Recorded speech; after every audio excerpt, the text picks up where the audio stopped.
Afghanistan, the Taliban now appears to be entrenching itself in power, although it does seem some foreign nationals are still leaving through the airport. The Taliban literally able to, well, sweep through that country to the capital, Kabul, after U.S. military forces started to leave. The U.S. President Joe Biden said overnight he's sticking to the decision to leave the country. The U.S. military was there for 20 years. The Deputy Director General responsible for Asia and the Middle East in our Department of International Relations and Cooperation is Ambassador Anil Sooklal. Mr. Ambassador, good afternoon to you and thank you for your time. You must be watching the situation playing out there. The Taliban back in control of Afghanistan.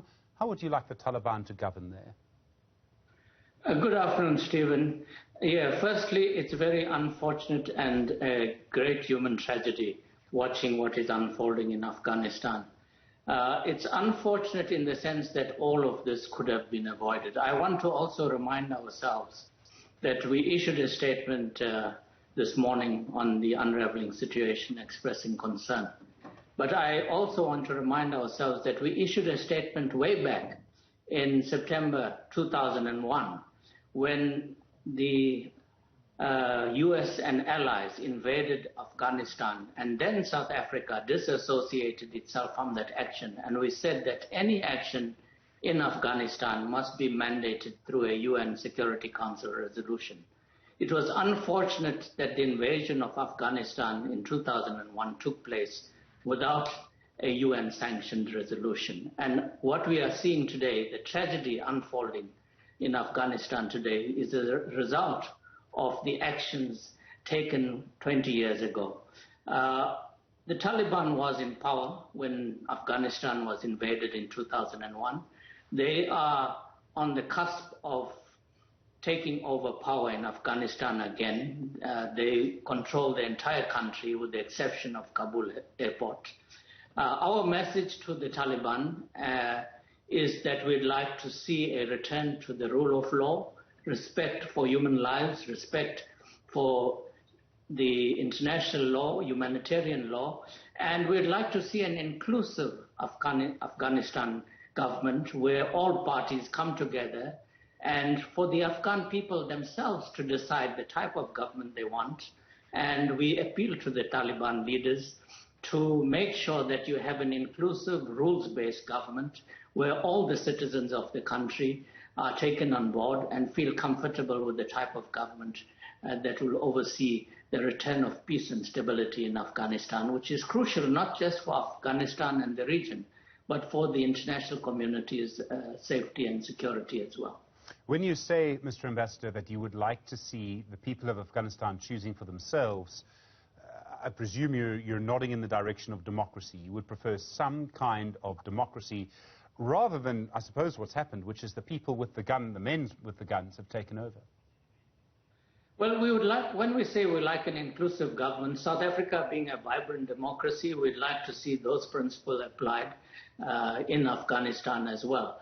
But as you know, when a peace agreement was struck in March last year, February last year, in fact, with President Trump and the Afghan Taliban leaders, it was agreed that there will be a transitional period of an inclusive government. And the negotiations that have been taking place between the Afghan government that just fell now under the President Ashraf Ghani and the Taliban leaders was for, together with the participation of the USA, was for an interim government of 2 to 3 years that bring all parties on board. Unfortunately, this did not materialize, and you see the chaos that is prevailing in the country today.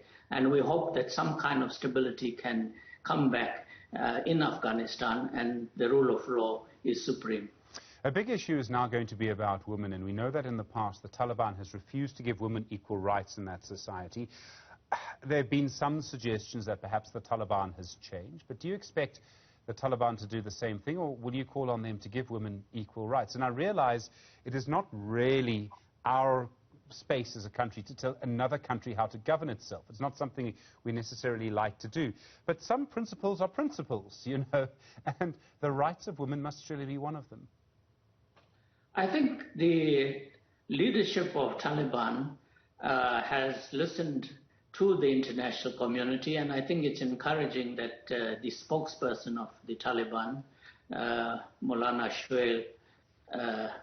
Shaheen did indicate in a BBC interview that was broadcast globally that they will respect the rights of all Afghan citizens, including women.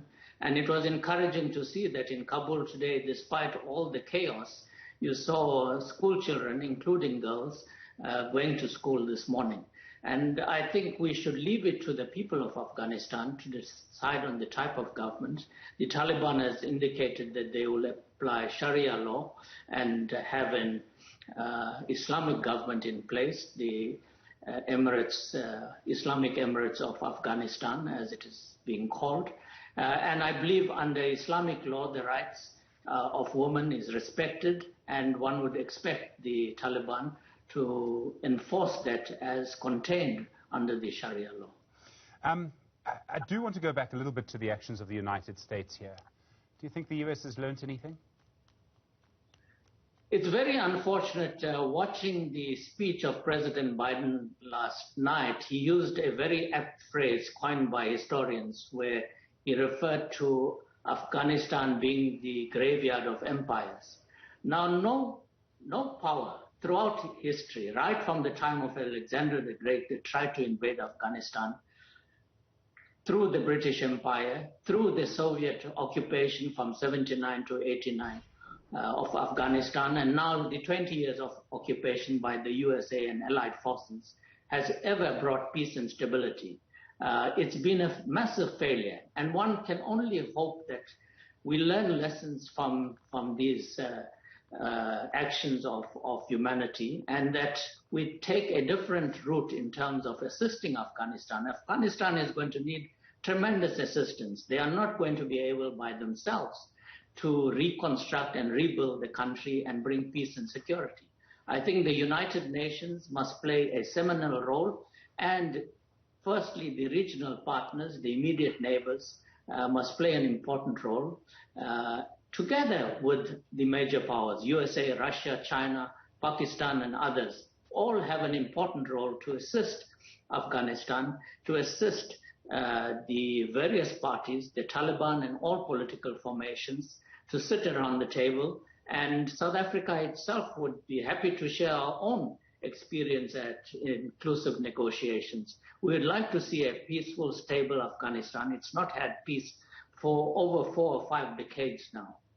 Mr. Ambassador, I must just ask you, do you know if there are many of our citizens, our South African people in Afghanistan?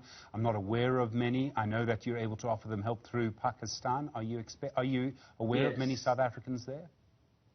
Our embassy in Pakistan is formally accredited to Afghanistan, and we have been speaking to our High Commissioner, and he's informed us that thus far we know of 7 South African citizens that are in Kabul. We are in touch with them and assisting to see how we get them out of Kabul, and we're trying to see if there are any further South Africans.